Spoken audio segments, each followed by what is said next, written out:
আচ্ছা, লসাগু গসাগুর অন্য একটা টাইপ দেখি। দুটি সংখ্যার যদি আমার গুণফল দেওয়া থাকে এবং দুটি সংখ্যার গুণফল সমান হচ্ছে লসাগু ইন্টু গসাগু, এটা লেখা যায়। তো একটা এক্সাম্পল দেখি। দুটি সংখ্যার গুণফল হচ্ছে 1376 হলে লসাগু যদি 86 হয় তাহলে গসাগু কত?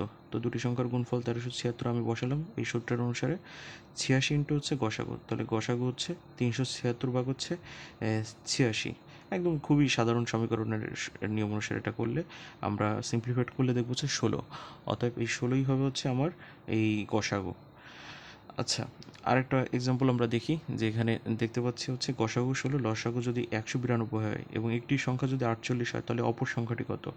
তো এটা হচ্ছে কি, আমরা কীভাবে দেখো, লসাগু গসাগু দেওয়া আছে, একটা সংখ্যাও দেওয়া আছে, তাহলে অপর সংখ্যাটি বের করতে হবে। তো দুটি সংখ্যার গুণফল সমান আমরা জানি হচ্ছে লসাগু ইন্টু হচ্ছে গসাগু।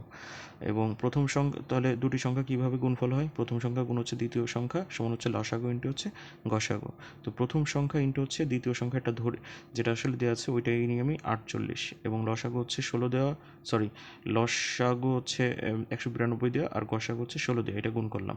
তাহলে সাধারণ সমীকরণের নিয়ম অনুসারে আমরা লিখতে পারি যে প্রথম সংখ্যা সমান হচ্ছে 16 গুণ 192 ভাগ হচ্ছে 48, এটা সিম্পলিফাইড করলে 64 পাবো। অতএব অন্য একটি সংখ্যা হচ্ছে 64 হবে।